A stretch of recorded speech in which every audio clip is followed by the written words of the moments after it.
Welcome to The Inclusive Shift, the podcast where we explore what it really takes to build workplaces that embrace neurodiversity.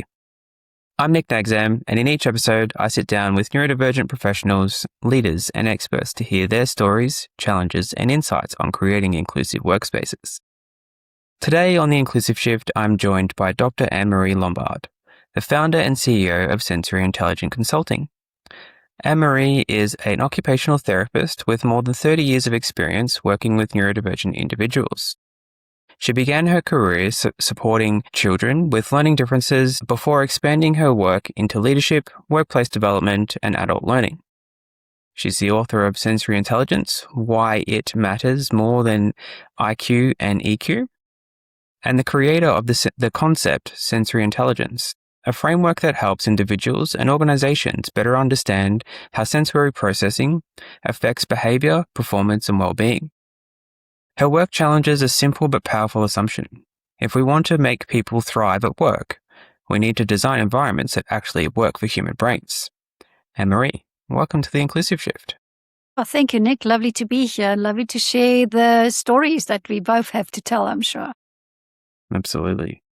Annemarie, you've spent more than 3 decades working alongside neurodivergent individuals. What first drew you to this work? Nic, now that you say it like that, you make me feel very old. Look, I trained as an occupational therapist many, many moons ago. And obviously, in the occupational therapy world, it's all about understanding human beings and helping human beings. And it's typically in a rehabilitation space. So my journey took a few turns, but I very quickly, even when I was working in Namibia many years ago, got involved in a clinical practice where we were working with children with learning problems. At that stage, for instance, I think ADHD and attention deficit disorders were more well known, but autism didn't exist at all at that particular stage. And so I think it was just my work as an occupational therapist, getting involved in that work. And then I was moving from Namibia to Cape Town, Los Angeles, and then back to Cape Town. So I had many journeys around that. And, the focus of the work that we do as occupational therapists is looking where humans are struggling. In my case, it was very much around children. Are they struggling? Why are they struggling? And what solutions can we use to actually help them to cope with life? So I think that's just my OT hat and my background and my qualifications. Yes. Thank you so much for sharing. It's definitely a unique space to work in. And you're right. Autism hasn't been around for that long, really. I mean, it was Asperger's back in the day, and then they went, well, it's a lot bigger than Asperger's, and it's really a broader spectrum of what we know as autism today, which is quite significant. Of course. So you started your career supporting children with learning differences. What did those early experiences teach you about how people interact with the world? Right. So going back to talking about autism, I do think probably the most pivotal insights that I've gained over all the years when I was still a clinical therapist and I was working predominantly with children was when I was working with the autistic population. By the way, I loved working with them because the work that we could do from a sensory perspective was so extremely powerful. And I very quickly realized that how environments in that particular group of children at the time was so critical. I mean, my sessions were brilliant and very constructive and very therapeutic when I set up the environment prior to my sessions. When I did not do that, when I was either too busy or I was getting distracted or I didn't have time to prep, and I brought these kids into a bit of an unstructured, chaotic environment, all hell literally broke loose. And I had such poor sessions with not really getting to the goals that I was wanting to achieve. So I think at a very, very early stage, I was seeing the huge impact that the environment can have on someone in the autism space, on their brains, and how difficult it was for them to engage with me, to engage with any form of activity. And it was just not therapeutic. And so from an occupational therapy point of view, in my world and in my view, environments can be therapeutic and can be productive. And I mean, I could see it happening in front of my face again and again and again. When it failed, I always, 99% of the time, could bring it back to the environment. And when it succeeded, I knew the environment was set up and I was structuring the session so much better. So I'm very grateful for having to learn so early in my career about the autism space and what they need and what they require, because it was so integral into what is happening around. I'm curious here. So one of my boys has autism. He's got a PDA profile attached to his, which can be challenging at times. But what I find with him is he's more than happy to sit and work in a clean environment, but he's less inclined to clean up after himself and would much rather live in a world of chaos that is his own room. And it continually starts to creep out to the rest of the house. Do you often see that occur with Yeah. as a common sort of occurrence? It's an interesting question that you are asking, and immediately I'm going to transitions. Remember, transitioning, particularly in the autism world, is extremely difficult because transition literally could mean I'm walking from my bedroom to my bathroom. That's a transition. That's my environment is changing, my body is changing, my brain needs to adapt. So any form of transitioning, which is obviously the little subsets of change, are typically very difficult for your autism person to deal with, because it kind of puts your brain in a discomfortable space, because what is happening now, something different is happening. So I think it immediately goes back to the transitioning element, which is very critical. And for instance, we find transitions are hard for a lot of people, but particularly in the neurodiverse space, of course. But then I also could mean if there's a matter of sometimes they create a bit of chaos, and I see this with so many of my clients. They create chaos, but that chaos is not conducive for them for thinking and processing of information. But it's as if they don't always know how to regain control and organization again. So I think, decluttering and organizational skills is something that we kind of take for granted, isn't it? That we just think people should have it, but it's not actually. The more, I think, disrupted or all over the place your brain is and your environment's interaction with your senses in your brain is, I think the harder it is for that group of people to create that order, to create, just routine and putting it all together. While routine and order and structure and clean and decluttering is so critical for them, it's sometimes very hard for them to obtain that. Couldn't agree more if I said it myself. Routine is fantastic, and when a routine is in place for my son, it works wonderfully. But as soon as school holidays occur or the routine is broken, chaos ensues. So, it could be that, say, our morning routine is we'll have breakfast and we'll get dressed for the day. Come school holidays, he might have breakfast, but most of the time he will just flick on a TV or play a video game for hours, and then he'll go, "Oh, I'm hungry. I need to eat something." So it's like, "Hey, buddy, why don't we do this first as a basic step of getting ready for the day, and then we do this activity." I think for those kind of kids, it's definitely important to build and to create a holiday routine as well. It's obviously different to when they are at school, but a different routine is really, really important. I remember, I can't tell you how many times we've sat through if a family would go on a holiday and then helping them to plan, also then to prep them when there's going to be change, because that in itself also throws the nervous system into turmoil and unexpected and surprises, which often creates a lot of anxiety and fear and stress for them. And then obviously our kids who are younger then would over-respond as a result. No, so true. So then we've touched on, obviously, the work that you've done in the past around working with children. At what point did you realize that there were sensory patterns that weren't just affecting children, but also adults and workplaces as well? Yeah. Nic, that's interesting. I'm going to give you the elevated version. It was very, very much a personal journey for me. I had the privilege to move and travel to the States. So I worked in a sensory integration clinic in Los Angeles. And by the way, that was the first time that I was introduced to the autistic population as a group. I didn't work with autism before that because it didn't exist. Literally, it didn't exist. And that was in the 90s. But then when I worked in Los Angeles, I was really bombarded with all of these children with autism problems.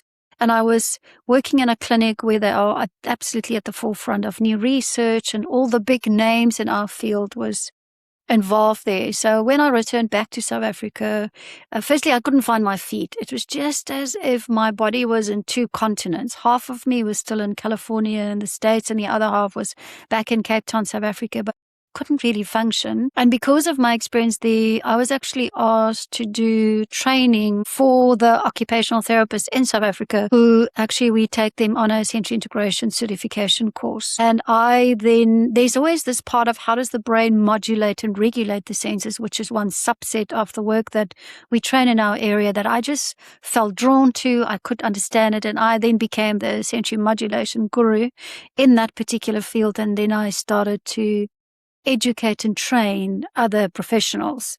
And I think that was a personal light bulb that was switched on for me.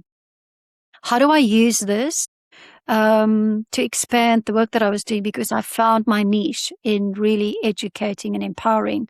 And when I look back, I also could see I never used to work with a child in isolation. I would always work with the child as well as the parent, kind of slightly even a bit more of a focus on the parent, because my core belief is if you want to change a child's life, you empower the parent, which then led me into then how can I use the skills that I have, but then start to use it in a empowering education training context. And the obvious thing for me was let me start to do parenting workshops. So I started to do parenting workshops because those were my people. They were the people that I was engaging with on a regular basis.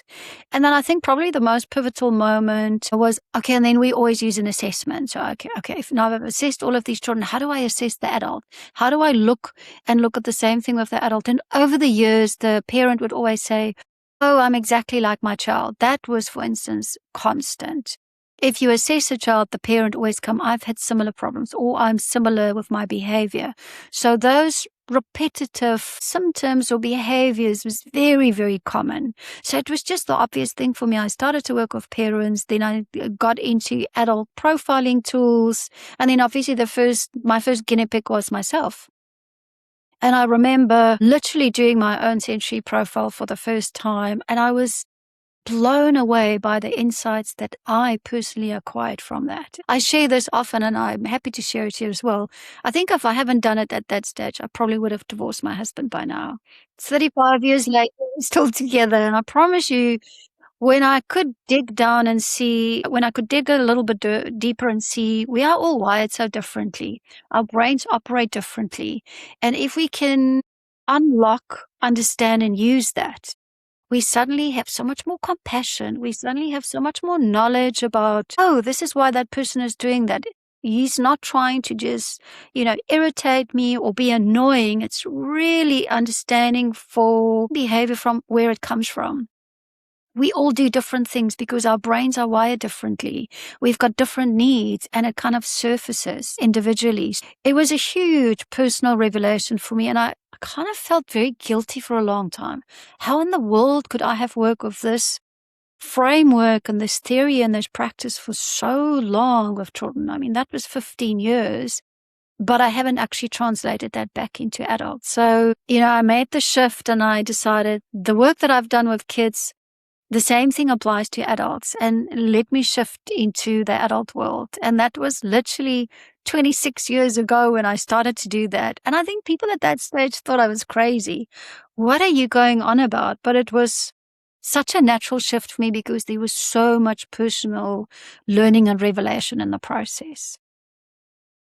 I'm curious, when you completed your sensory profile, what came out of that? Did you identify that you couldn't work in loud environments, or was there something that kind of really stood out for you? Absolutely. And I also am feeling a little bit, this is kind of quite personal, but I got very bored with clinical practice work because it was kind of, you follow a bit of a recipe and you see the same type of problems and you solve it the same kind of way. And I was getting so bored of that. So I suddenly could understand my boredom, and I just didn't want to do clinical practice anymore because I needed variation. I needed change. And when I actually did my own profile, and I'm For instance, we've got a whole scoring range, and I've designed a test after my PhD consecutively around your scoring, and it goes from -60 to +60, and I'm a +32, which is really, really high thresholds. And I was like, oh, wow, now suddenly I understand why I got so bored in clinical practice, why I couldn't do the same thing anymore, where I do need variety, I need different stimulation, I need different environments. So I think a key thing was for me, why did my work environment at the time was so draining for me? And I was very adamant about doing a great job. I'm a little bit of a stickler for you either do something well, perfect, or you don't do it. So I was really torn between not wanting to be there anymore, but I needed to do the best that I could. So making that career shift was really, really critical for me. And I think the other one is just really just being more compassionate towards my husband. I looked at him and I thought, oh, okay, he is not trying to just be irritable and annoying. I could understand how his behavior was also tied to his sensory thresholds. And when I wrote my book, the introduction to my book is literally an experience that I've had with my husband. And I explain. And it was one of those pivotal moments like, wow, I understand behavior so much better now. So those were the two ones that stood out for me. Yeah. There's many nuances that I actually developed afterwards, but those were the two big things at the time. Sounds like I should have a bit of a go myself. I mean, I definitely have a good understanding of my sort of sensory issues. For me, I definitely can't work in a loud environment. I certainly need variety myself as well, hence working full-time and playing with the podcast at the same time. It gives me that stimulation that I may not get necessarily in a full-time job. But yeah, I'm definitely curious to see how it would play out. Yeah, and obviously, and I hear you call it your sensory issues. And I think being a therapist for so long, it took me a long time to learn to reframe how we talk about sensory behaviors. It's not a sensory issue. It's so it's literally how your brain is wired. What are your sensory thresholds, and how does that determine your sensory identity? Because there's no right or wrong. There is no right or wrong. There's extremes, there's outliers, and then what does that mean for your life? So big, big, big thing for me. And because what actually happened with me, which I think was brilliant, I used to work in kind of the medical model, doing more rehab, retraining kind of work. And then I moved into the normal model with healthy people, helping them to understand more about themselves. So obviously, I came totally from the neurodiversity world. Then I took the sensory elements and made it mainstream. Let's all just understand how we are wired and understand why certain things work for us, why certain environments doesn't work for us. When do we get annoyed? When do we get irritated? And it feels like it's a little bit of my life that has gone full circle. I came from the neurodiversity world, then took sensory processing, made it more mainstream. Let's all look at how we can learn from it just on a human behavior point of view. And then it's kind of circled back a little bit into the neurodiversity space because that's always been my understanding and my framework. And now it's so great to see that there's so much more awareness to neurodiversity. People are talking about it. It's getting the attention and the time that it deserves. But as I say, so we also try to look at what does this mean for you as an individual? There's no right or wrong. This is just how you are wired. And how do we understand that? And how do we use it to your benefit? No, it's so true. And thank you for correcting me as well. Well, not correcting, but helping me reframe. Yes. It's definitely not a sort of an issue. But I guess it's just that you're right. The way that my brain works is I can't handle being in loud environments because for me, it's overly distracting. And it takes away from my ability to focus. So it's just about reframing this. I think it's reframing this and then embracing it again because yes, no, you can't work in a very overloaded, noisy, busy environment. But I'm going to make an assumption here. I'm sure if you listen back to these podcast audio, you probably have got the capacity to slice it up into the perfect little fragments because you can hear all the nuances within the discussion. I'm just using that as an example and I'm So what we call sometimes where your brain gets overloaded and irritated also sometimes become your superpower. And that's how I help people to reframe it, because you're not going to change that. That's how you are wired. That's who you are. Yes, noisy environments is going to overload you. But then again, if you need to be attuned and in the moment and really hear what other people can't hear, you can do that. So it's not a sensory problem, but it's a sensory threshold. What's part of your sensory identity, and how do you turn that into your superpower? That has been a big part of the work that I've started to do and wanting to do. So neurodiverse individuals, absolutely, we need to be a lot more considerate, but all of us can benefit from this insight and the awareness. And we want to get people on the neurodiverse spectrum to not say, I'm neurodiverse X, Y, and Z. We want to be open and acknowledging the fact that all humans, regardless of where we are on this continuum of what we call life and behavior, we are all different. We are all unique. Thank goodness we are. How boring would it be if we were all the same? And how can we space, activity, environment so that it actually feeds into the needs of most people? And people might say it's impossible. No, it's not. And we're never going to get the perfect environment, which we anyway don't want to do. We don't want to overprotect your brain. We don't want to put you in, for instance, for you, if you are noise sensitive, we don't want to put you in a soundproof room and you never hear any noise. That would be the worst thing ever, because the brain is neuroplastic. The brain constantly needs to be exposed to these nuances of sensory stimulation within your environment. But if we can know that, how can we maximize you as an individual considering your sensory thresholds and your sensory identity? Because if we do, you're going to flourish. You're going to do great work. You're going to be happy. You're going to be healthy. You're going to be focused. You're going to be, in the flow, in the moment. For me, it's often like, how come it's not a no-brainer for everyone? It is for me, for sure. I agree. So then how does sensory processing influence the way we work and communicate and respond to things like stress in our workplaces? Yeah, good question. The research are very clear. I've also been mad enough to write a book and to do a PhD, so I had to really dig into all the data, and I'm still busy with research. I probably will be for, I don't know, how many more years to come. But the research is clear on this. People with low thresholds, in other words, that are more sensory sensitive and sensory avoiding, are more prone to stress-related illnesses. They've got a high degree of stress, they've got a high degree of anxiety, depression, burnout, as well as work-related stress. And it makes perfect sense, because if you have low threshold, your nervous system absorbs more information. Your nervous system processes more information, more intensely, more frequently. Now, remember, your superpower is, you're very in tune, you know what goes on, you can do excellent detail, dot the I's, crosses the T's. But then, yes, at the other end, you are more prone to be overwhelmed and overloaded by your environment. So your level of resilience is reduced because your nervous system absorbs more information more frequently and more intently. And we see that in all of the data. So stress management, it's such a, kind of even hate the word, but it's so real and so relevant.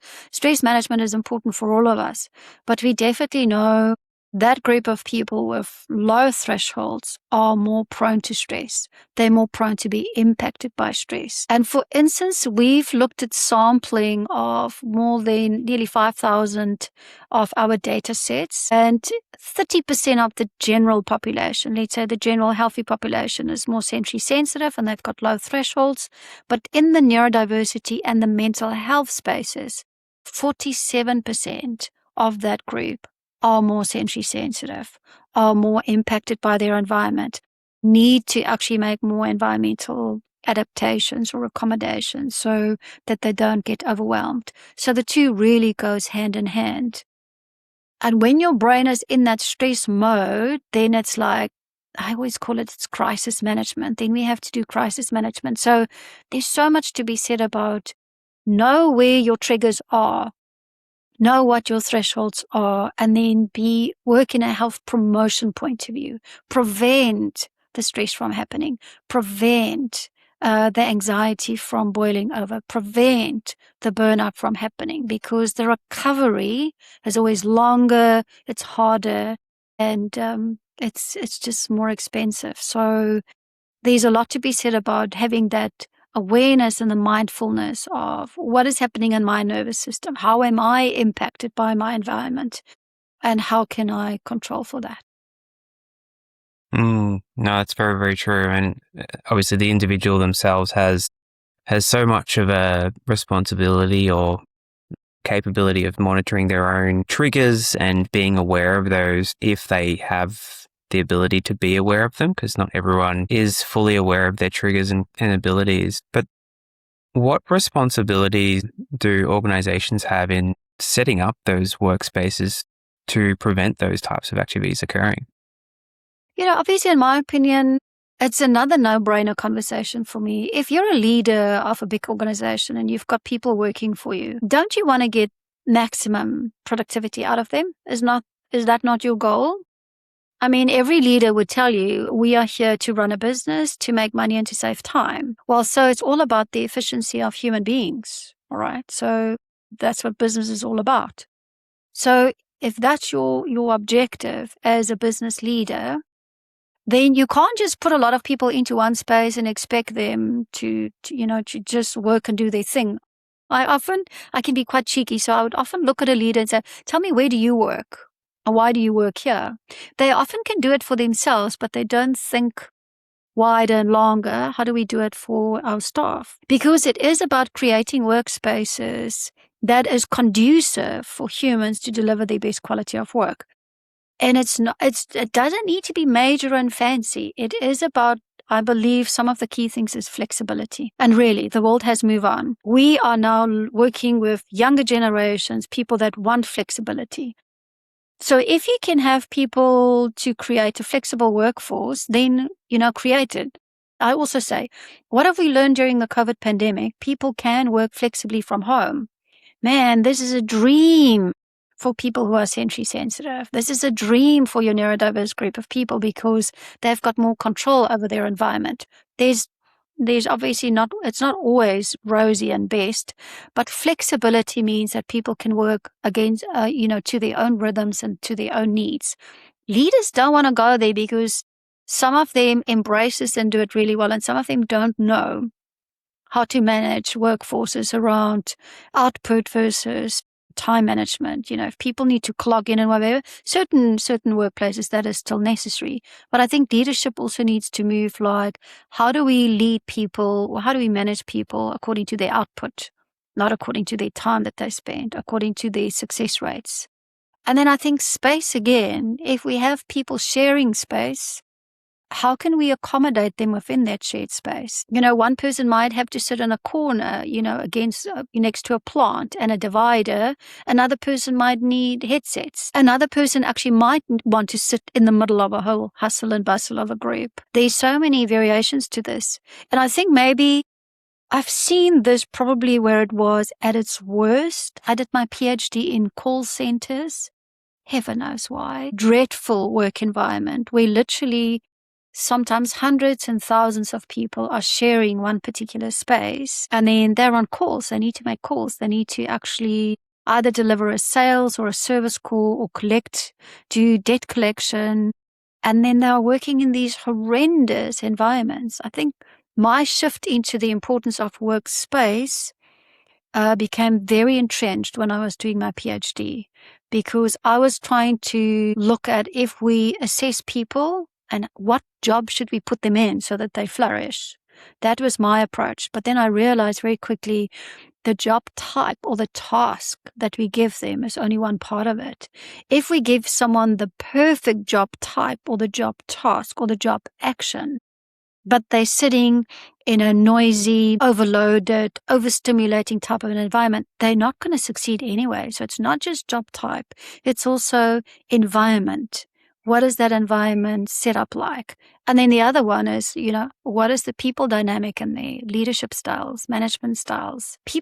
I love to work with people, and behavior is fascinating. But, we need to consider the fact that different people might need different things. And you still can have flexible structure within a particular workspace. Hope I've answered your question. No, you have. Yeah, you certainly have. I guess in leading in there, then, what are some simple sensory adjustments that leaders could make to make everyone's sort of workplace environment, better? Yeah. So the one thing that I've mentioned is definitely flexible working. Yeah. Just what does the environment look like? Is there enough air? Is there enough sunlight? Is there enough space? Because we do know natural lighting is going to facilitate better productivity. It increases productivity by 30% as opposed to fluorescent lighting. So definitely the right lighting. Can people move around? Can they have... Some people love hot seating where they can be flexible and they can sit on their own seat every day. But there are people that want to have the same seat every time. Where do they sit? Can they use headsets? Should they have a one-ear headset or a two-ear headset? Can people have choice of the headsets that they use? I'm now referring back to in the call center space, people usually just get headsets. They don't have a choice. So let me choose my headset. And then also, let me choose my space.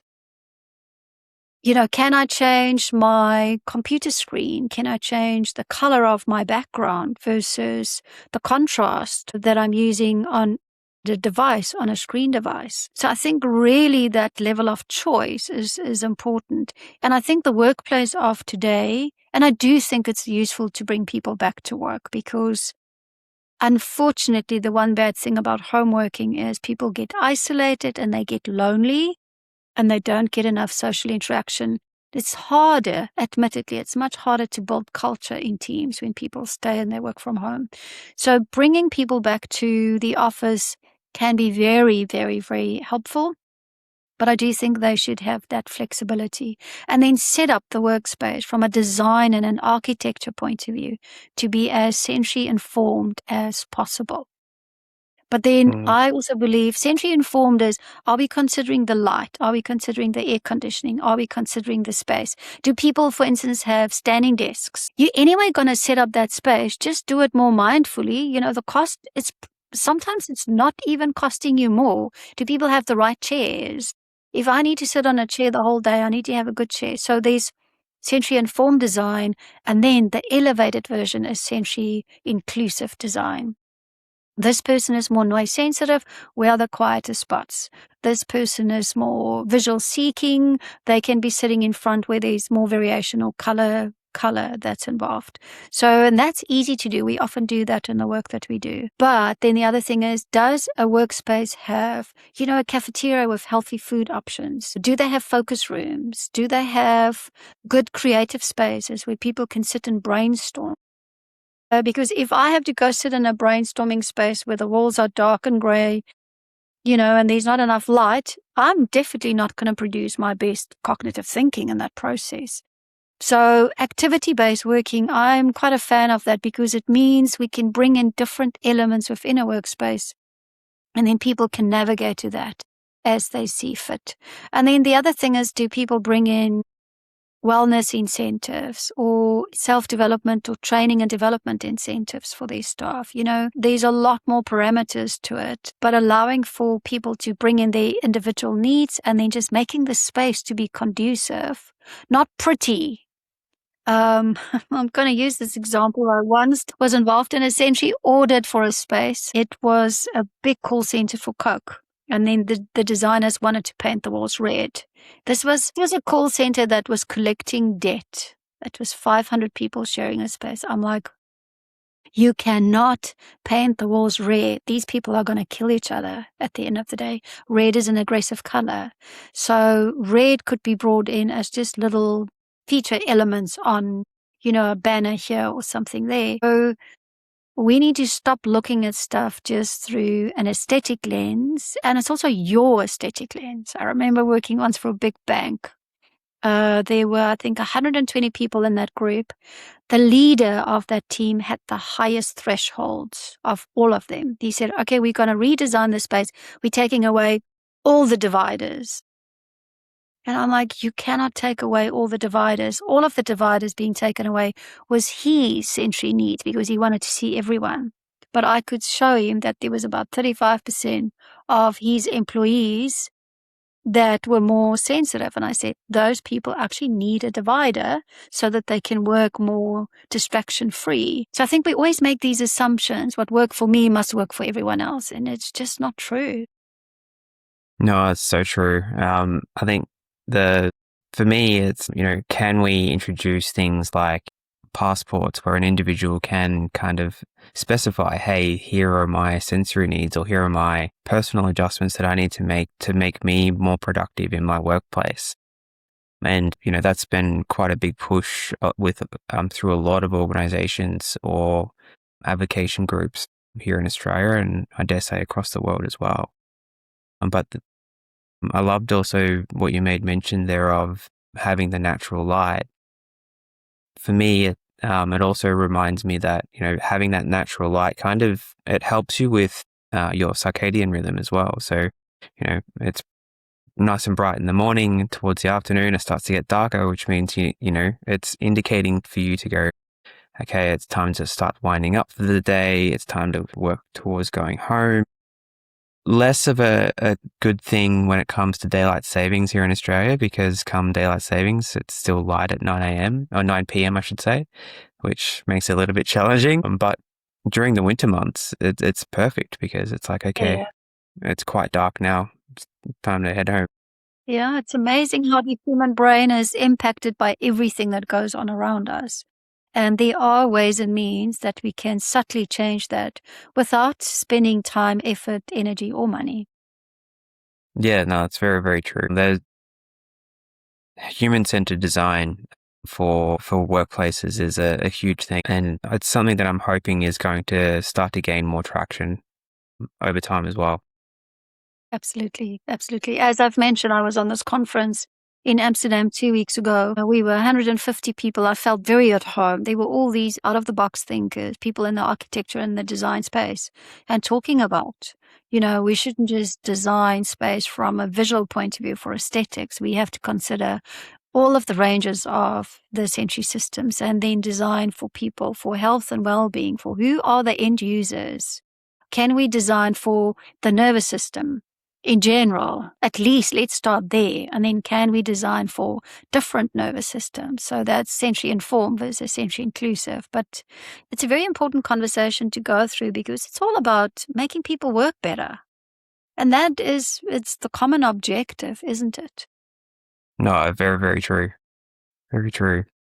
And Maria, you made mention through your response just before the return to work and the policies around return to work. So obviously, during the pandemic, a lot of organizations moved towards that flexible working, or working most, if not all of your time from home. And as we're starting to see now, a lot of organizations are starting to shift more towards trying to have people back majority of the time. But obviously, for those that are neurodivergent, or those that do have sensory processing or sensory not issues, sensory needs. Yeah.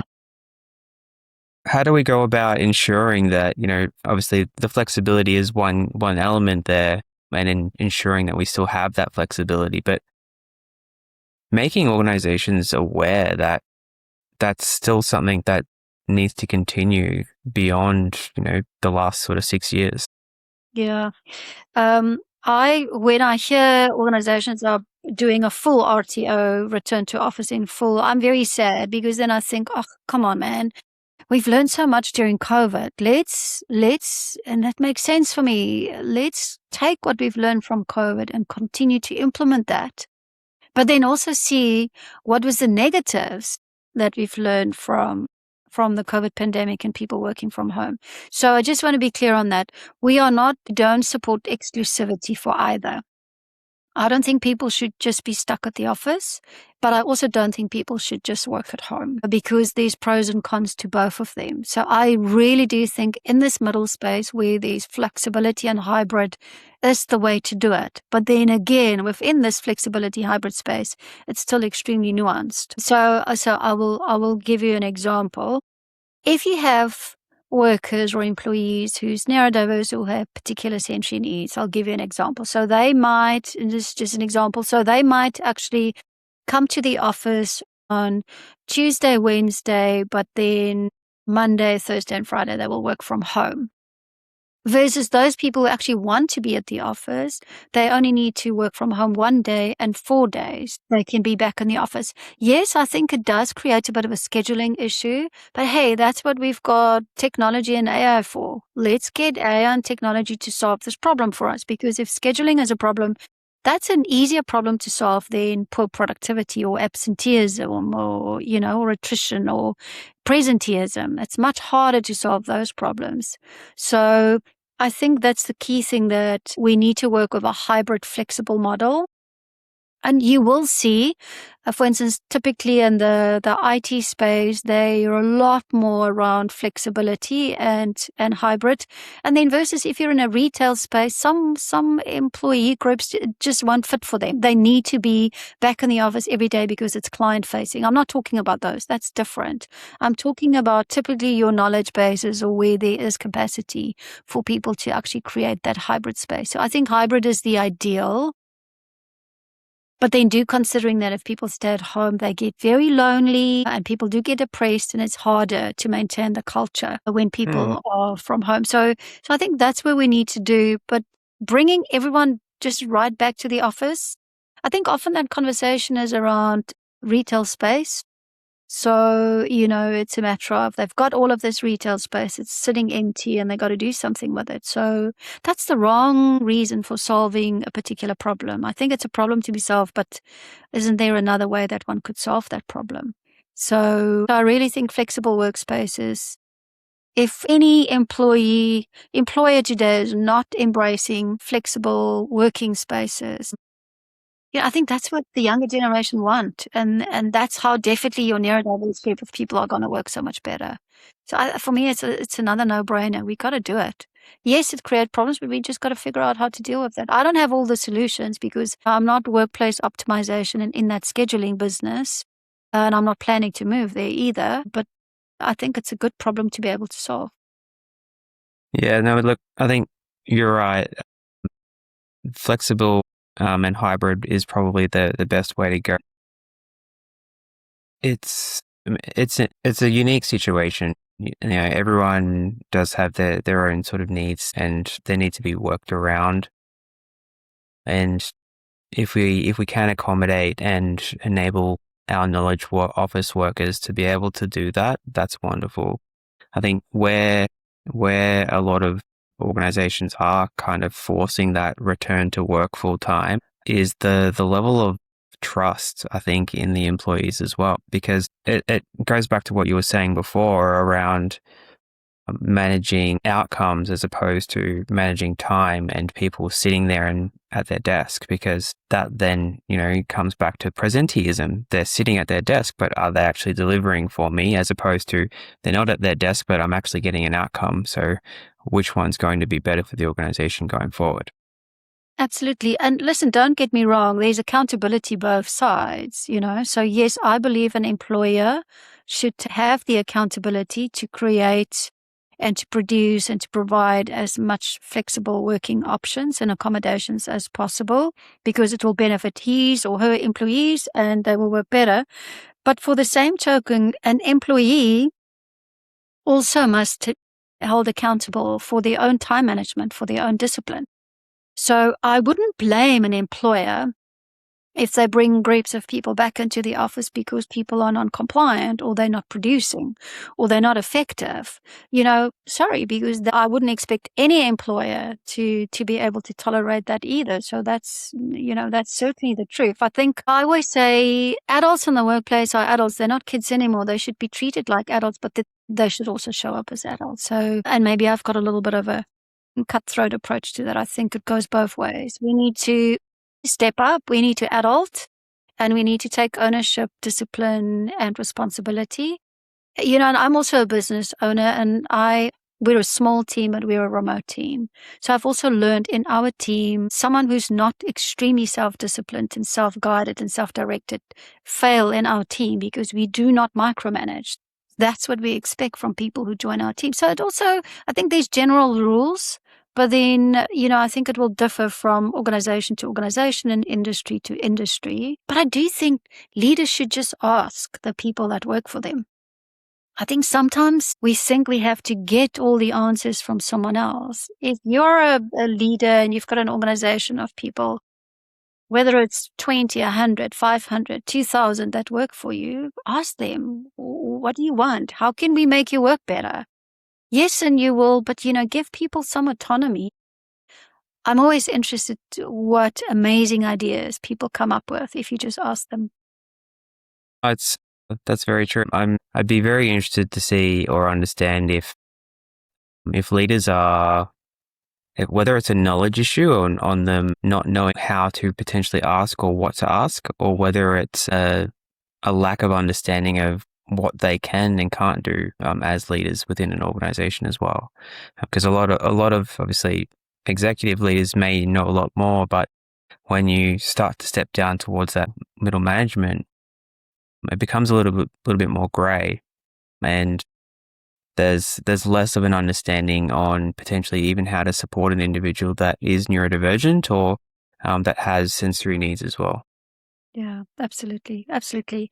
But I can certainly understand that, and it can become quite disjointed. And if there's a wide range or a big group of neurodivergent people within an organization, but I think with the right dialogue and the right discussions, one can really do it well. And it's not about, building a workplace for 2,000 people. Say, for instance, an organization have 2,000 employees. It's not about building for 2,000. It's building for pockets. It's building for particular groups. And it's just about flexibility and variation and choice. And if you apply those 3 rules, everyone will have some sort of a place somewhere. And then I love to do a deep dive into teams who work together. And then within that team, help them to understand themselves and their team members. And then it also is very enriching for the team to understand. We work over a sensory tree as an analogy. Who's a root? Who are all the sensory avoiders? Who are the leaves? Who are all the sensory seekers? Who are all the trunks? Who are the neutrals? What does that mean? How does that play out in our team dynamic? How does it play out in our communication? Who do I need to send an email to, but who can I just go and have a face-to-face quick, spur of the moment conversation with? It's quite fundamental and life-changing if we understand how do I engage with my team in the best possible way to get the best possible result. Yeah, we want harmony. We don't want conflict and issues, and it is possible. Oh, so true. I think for me, as I come to learn how I like to operate more and more, I begin to adapt the way that I lead my team as well. So, for example, recently I shifted the way that I have my fortnightly one-on-ones with my team, and we've now introduced transcribing so that we can leverage AI to summarize our catch-ups. Anything that, we should be flagging, any actions that we've both agreed on, so that it's all stored in basically what an AI would use, which is a markdown file. So it's, or in Microsoft land, we're leveraging Microsoft Loops. So it enables us to have a central location to refer back to go, okay, in this one-on-one, this is what we agreed. And we can even ask, Copilot, what was agreed in my last catch up with XYZ. And it can help me then better understand if I need to action anything further outside of that discussion as well. Absolutely. Leveraging the technology to, maybe harness and make yourself better at the same time.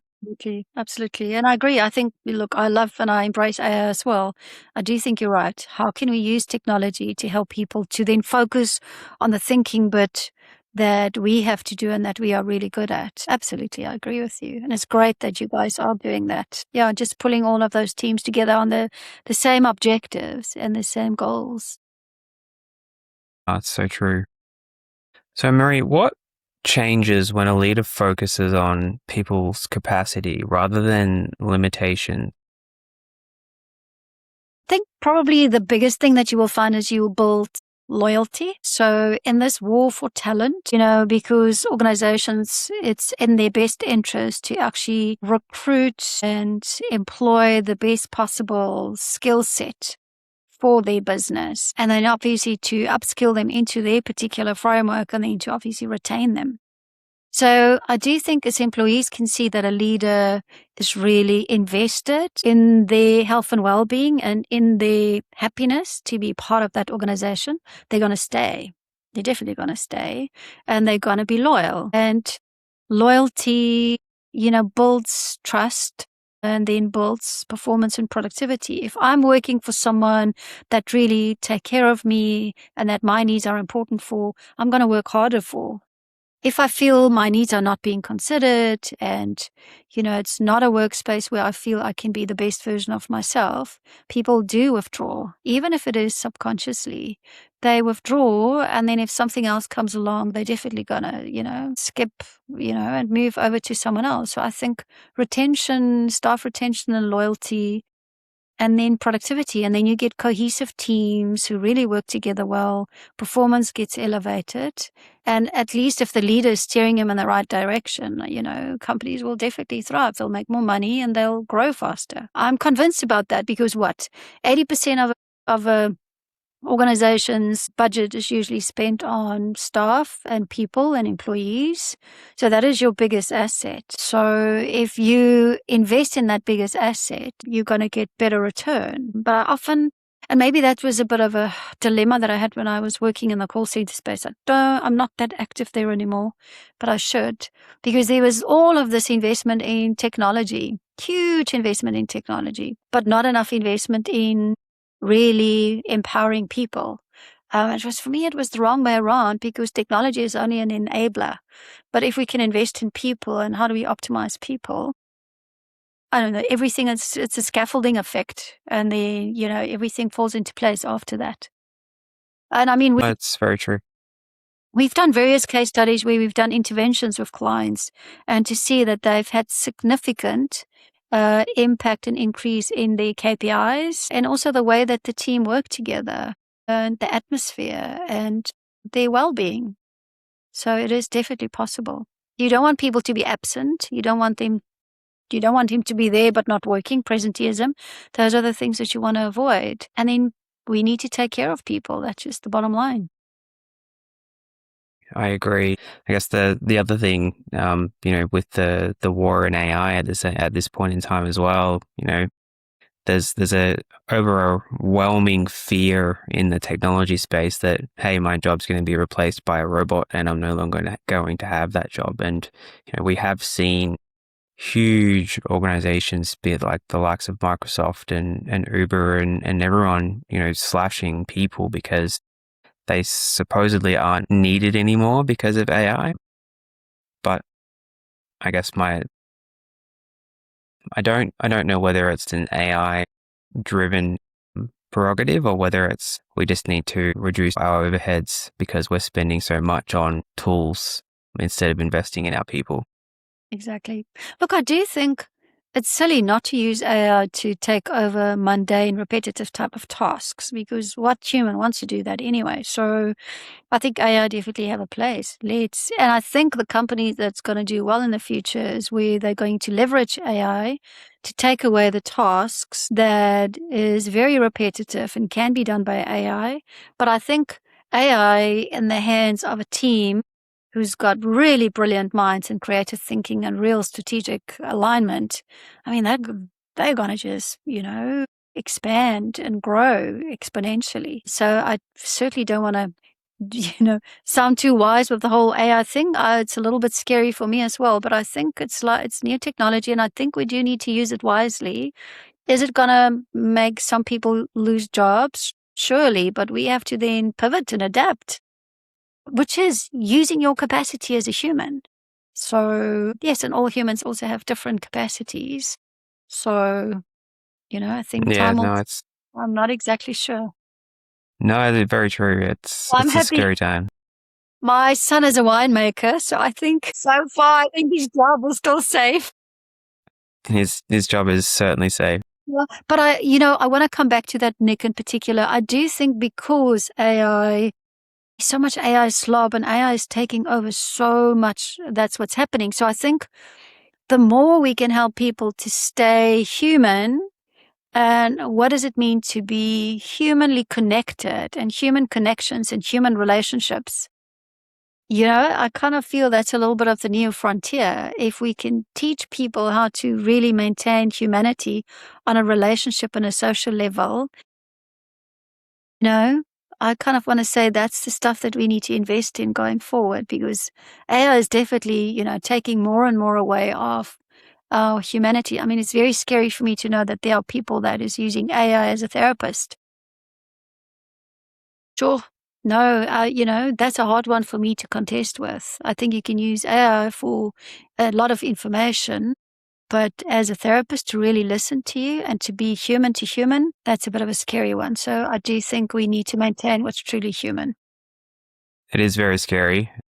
Believe you me, I think the greatest thing that a lot of the leading AI organizations are doing now there is, if you are trying to treat their AI as a therapist, it will pretty much automatically respond and go, I am not a therapist. I am not a doctor. You need to seek medical help from a specialist, which is fantastic to see. I wasn't using it for therapy.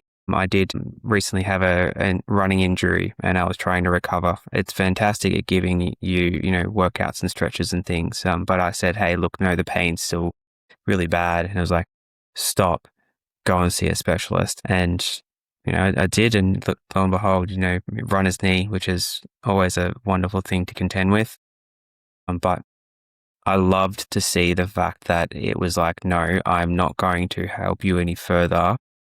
I'll give you as many stretches and exercises as you want, but you need to go and see a specialist, which is fantastic to see. Yeah, I mean, I'm planning a trip to Italy, so I'm using AI to plan my whole trip for me. But then at the back of my mind, I'm like, I wonder if I really trust it, because it has been there. It can't really give me personal experiences. So it's interesting. I'm using it, but then I'm also speaking to people that has been there. So yeah, I think we must just be very careful and mindful on how we use it. It is a great asset. I think it's a great tool. We must just use it wisely. And never Very forget true. who the humans are. And because we all know relationships and family and being sociable is so important. I come back to sensory intelligence is really understanding your brain and your senses, and how do you connect with your environment, the world, and the people around you. There's no AI involved in that. It's all human to environment, which is, I think, why I love the work that I do now as much as I did 30 years ago, because it is really, truly understanding and unpacking what it means to be human.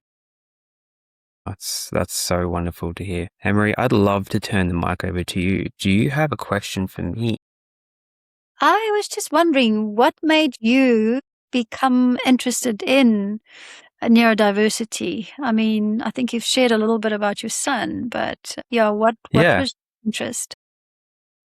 Well, for me, I guess when my little ones were diagnosed, I wanted to learn more and more about neurodiversity. First, I guess, and foremost was to support them the best way I possibly could, so that I wasn't, trying to force things on them from a neurotypical lens. But then as I went and learned more and more and more, I started to see a lot more of myself in the neurodivergent space as well.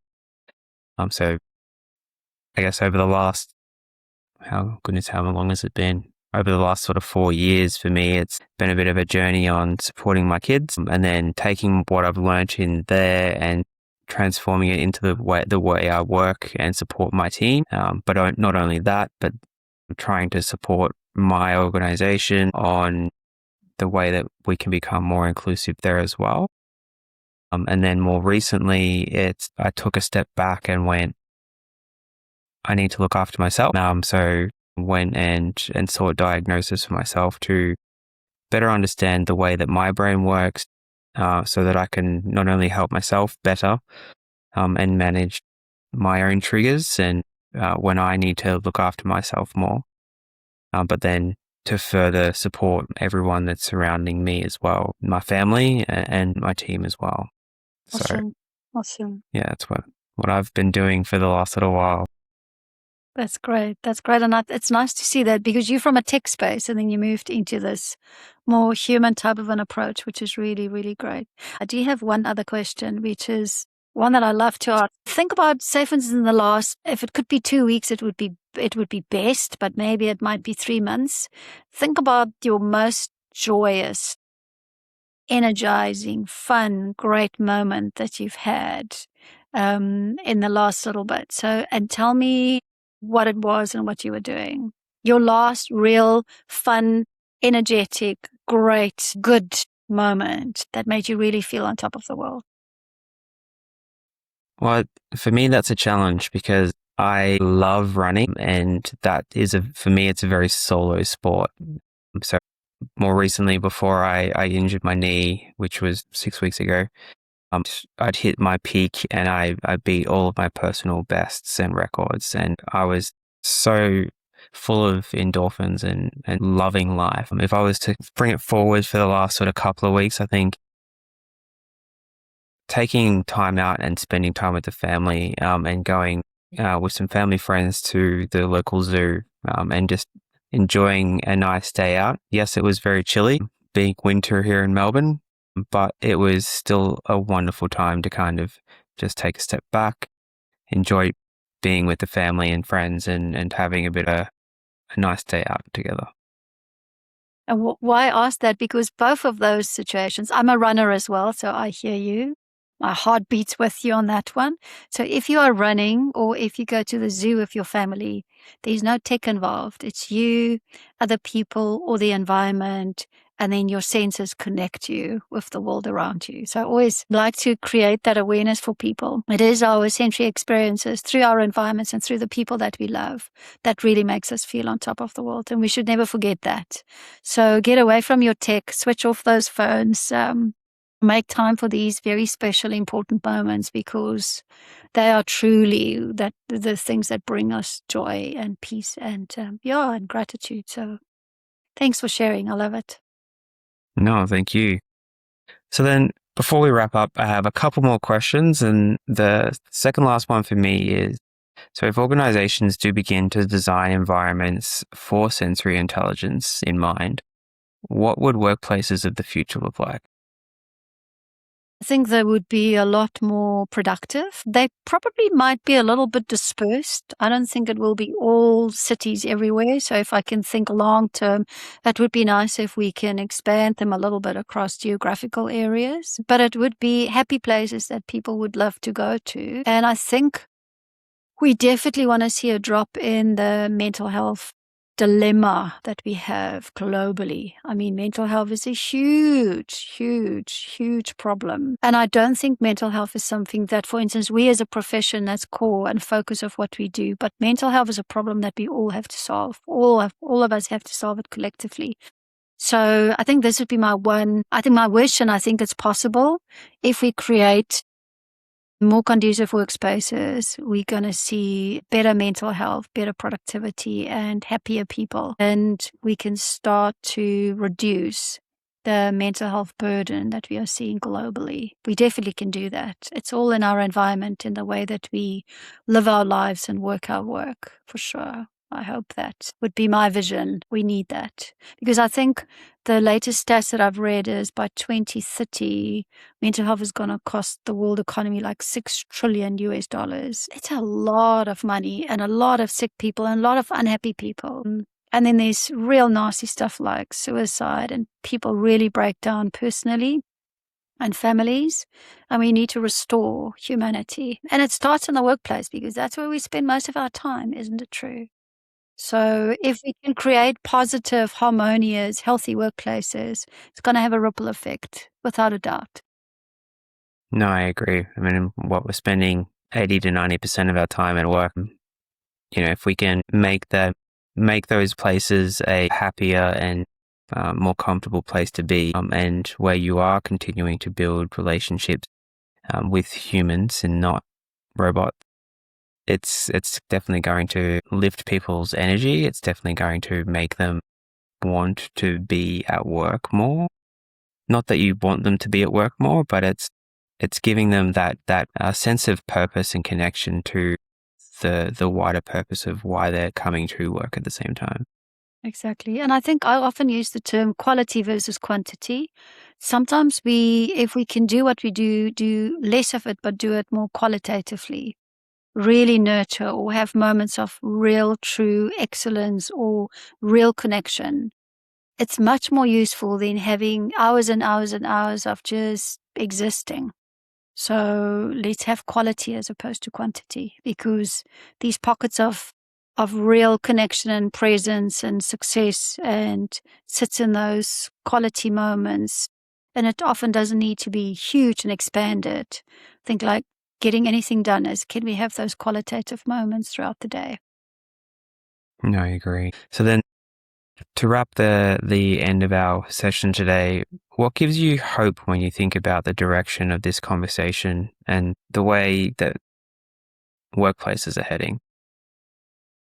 I think the fact that we're having this conversation and is great. I mean, when I started my work, it was literally 26 years ago. I mean, I don't think I knew what I was doing, and neither did the people around me. But I had this vision and I had this plan and I had this dream and I was pushing for this. And, I can honestly say with absolute certainty that the sensory world has become mainstream. People are talking about it now. I'm like, yes. So that's very encouraging for me. It really gives me hope.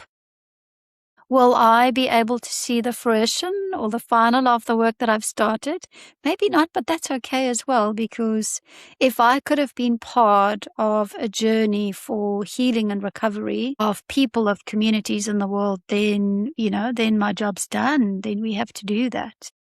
And I think there's compassion and there's kindness that I am seeing in a lot of people, which is great. And I think it's important for us to hang on to that, because amidst all the wars and all the negativity and all the bad stuff that's happening all across the world, if we can hang on to compassion and kindness, we can do it. And there's enough conversation for me, and I see enough of it to give me hope.